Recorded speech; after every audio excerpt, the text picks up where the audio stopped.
There are geniuses, and then there are magical geniuses, the kind whose minds work in ways that even other geniuses cannot comprehend. Welcome to Beyond the Known Physics. Today, the story of Srinivasa Ramanujan, the man who knew infinity, born into poverty in colonial India, self-taught, working in isolation. And yet, he wrote down nearly 4,000 theorems that would take mathematicians a century to prove. How did he do it? Where did these formulas come from? And why, more than 100 years later, are physicists using his work to understand black holes? This is the story of a man who didn't just study infinity, he lived there. December 22, 1887, Erode, Tamil Nadu. Srinivasa Ramanujan is born into a Brahmin family, poor, traditional, deeply religious. By age 10, he's doing advanced trigonometry. By 12, he's mastering books borrowed from older students, books he often returns before they're even due. Then, at 16, everything changes. He gets his hands on a copy of Carr's Synopsis, a collection of 5,000 theorems, most presented with only the briefest proofs. For a normal student, this is a reference book. For Ramanujan, it's an invitation. He doesn't just read the theorems, he verifies them, extends them, transcends them. Within years, he's producing original work on Bernoulli numbers, the Euler-Mascheroni constant, and infinite series, all completely on his own. But here's the tragedy. His genius had a cost. He wins a scholarship to college and loses it because he fails every subject except mathematics. He tries again at another college, same result. By 1909, he's married, unemployed, and searching for work. He walks door to door in Madras, offering to tutor students just to survive. But all the while, he's filling notebooks, page after page, equation after equation, without formal training, without access to the latest research, without anyone who understands him. He's discovering mathematics in complete isolation. January 16, 1913, Ramanujan sends a letter to Cambridge to G.H. Hardy, one of England's most famous mathematicians. Hardy almost throws it away. The theorems are presented without proofs. Some are familiar, but others are like nothing he's ever seen. Hardy later wrote, "They defeated me completely. I had never seen anything in the least like them before." He consults his colleague, J.E. Littlewood. Together they reach the same conclusion. This isn't a hoax, this isn't plagiarism, this is genius. Hardy arranges for Ramanujan to come to Cambridge. In 1914, at age 26, Ramanujan sails for England. Imagine the culture shock. A devout Brahmin from rural India, suddenly in cold grey England, vegetarian, cooking his own meals, working day and night with the man who would become his mentor, his collaborator, his friend. The partnership between Hardy and Ramanujan is one of the most famous in scientific history. Hardy provides the rigor, the proofs, the formal structure Ramanujan never learned. Ramanujan provides the intuition, the flashes of insight that seem to come from somewhere else. There's a story, maybe true, maybe legend, that captures their relationship perfectly. Hardy visits Ramanujan in the hospital. He mentions the taxi he arrived in, number 1729. A dull number, Hardy says. I hope it's not a bad omen. Ramanujan immediately responds, "No, Hardy, it's a fascinating number. It's the smallest number expressible as the sum of two cubes in two different ways.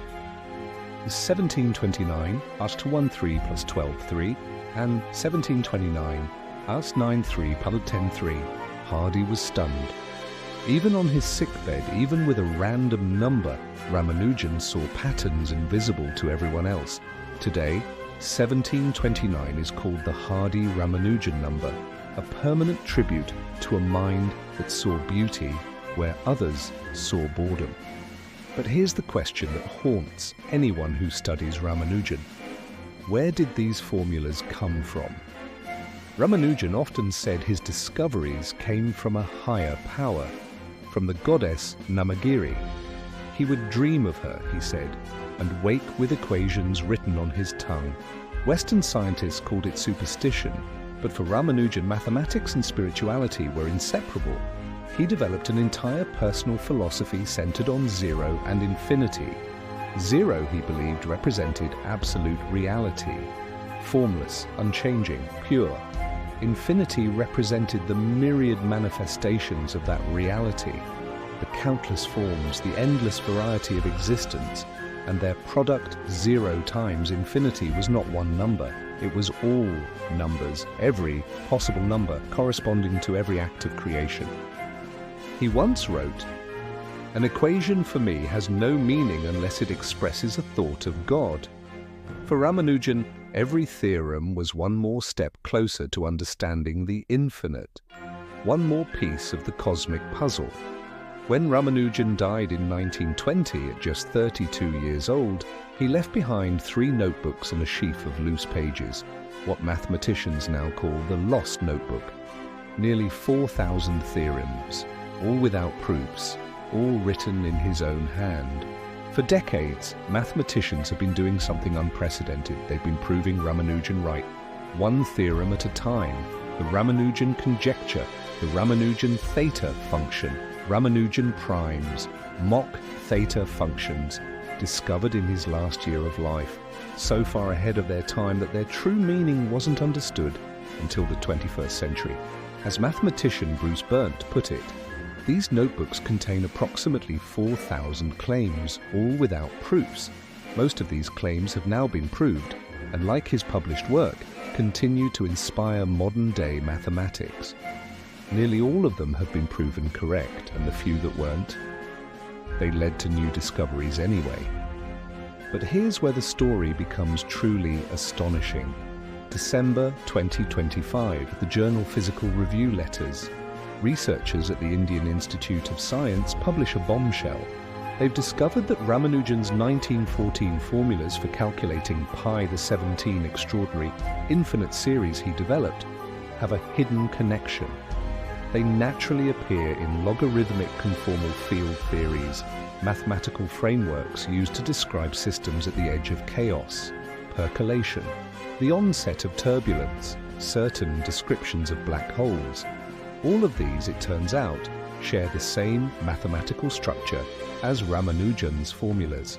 Lead researcher Faizan Bhatt said, "Ramanujan's motivation might have been very mathematical, but without his knowledge he was also studying black holes, turbulence, percolation, all sorts of things." Aninda Sinha, the senior author, added, "We were simply fascinated by the way a genius working in early 20th century India, with almost no contact with modern physics, anticipated structures that are now central to our understanding of the universe."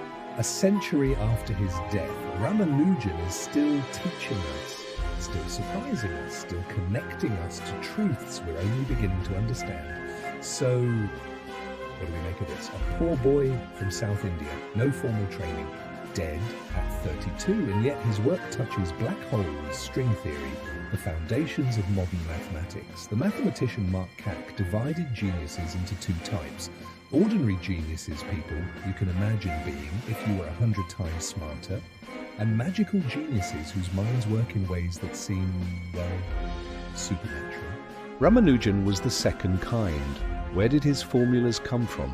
Dreams? Divine inspiration? A mind so naturally attuned to mathematics that he could see patterns the rest of us miss? Maybe the answer doesn't matter. What matters is that he existed, that he showed us what the human mind is capable of, that he reached into the infinite and brought back pieces for the rest of us. Ramanujan once said, "An equation for me has no meaning unless it expresses a thought of God." Maybe that's the real lesson. Not that mathematics is divine, but that the universe is so beautifully, so deeply structured that even a poor boy with no teachers can reach into it and pull out truths that will last forever. I want to know what you think. Where do great ideas come from? Drop your thoughts in the comments. I read every single one. Here at Beyond the Known Physics, we explore the big questions, the ones that keep you up at night in the best way possible. If that's your kind of curiosity, hit subscribe, ring the bell, join us every week. Ramanujan showed us that infinity is closer than we think. We just have to know where to look. Stay curious.